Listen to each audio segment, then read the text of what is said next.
Welcome back, Dreadheads, to the Walking Dread podcast, the only show brave enough to bring you addictive horror stories, Yeah. nightmares, terrifying tales, ancient curses that'll shake you to your very core. I'm Adrian, your host.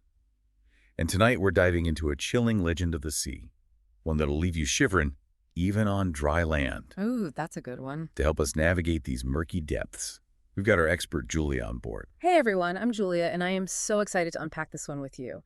It really delves into the darkest corners of the human psyche. What happens when we're pushed to our absolute limit?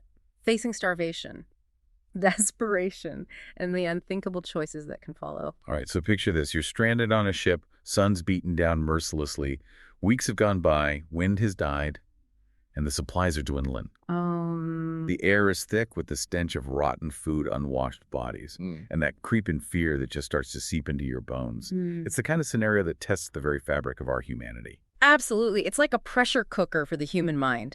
You've got isolation, deprivation, fear, all those primal instincts, they start to take over as that veneer of civilization starts to crack. And in this story, that's where the true horror begins. The sailors, they're driven to the brink of madness by hunger. They resort to a truly horrific act, cannibalism. They try to mask the horror by calling it a sacrifice. But the image of them licking blood from the deck just sends shivers down my spine. It's a stark reminder of how fragile our morals can be when survival's on the line. And that word sacrifice, it's a euphemism, right? It's almost like they're trying to convince themselves that they're still clinging to some shred of humanity, even as they're committing this utterly inhumane act. Right at the center of this nightmare is Captain Ellis. He watches his crew descend into madness, knowing deep down that he's likely the next target. Oh, no. They whisper about him, about how he's plump from his rations. Imagine that psychological torture, that constant dread eating away at him. It's the ultimate betrayal, right? To be attacked by the very people you're responsible for, the people you've sworn to protect. This story really forces us to confront that uncomfortable question. What would we do in that situation? Where is our breaking point? And just when you think it can't get worse, Ellis wakes up alone on deck. The ship is mysteriously moving again. What? But the food stores are untouched. For a fleeting moment, there's a glimmer of hope. Until he catches his reflection. His eyes, they burn with the same ravenous hunger he saw in his crew. Talk about a chilling twist. And that's where things get really interesting, those untouched food stores. They're a clue that something more complex is at play here. It's not just about basic survival anymore.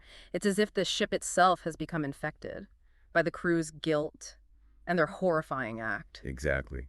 Ellis realizes he's not alone. He's become connected to his crew's hunger, transforming the ship into this monstrous entity, this terrifying embodiment of their desperation and their sins. Wow. It's no longer just a vessel, it's hunger incarnate. It's a classic example of the curse motif, isn't it?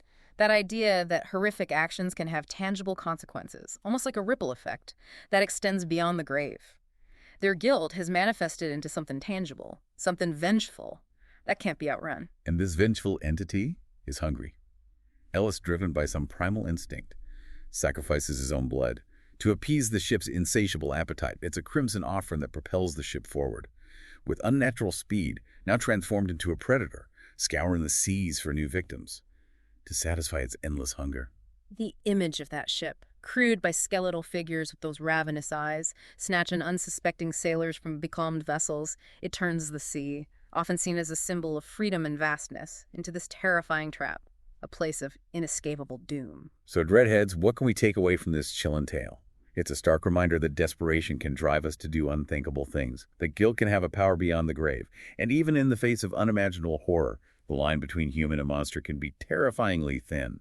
But it also leaves us with some unsettling questions. This whole concept of the ship as a monstrous entity, is it simply a vessel of vengeance, eternally cursed to repeat its horrific cycle?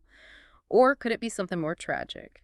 Is it possible that it's seeking some form of redemption, trying to sate a hunger that can never truly be satisfied? What do you think?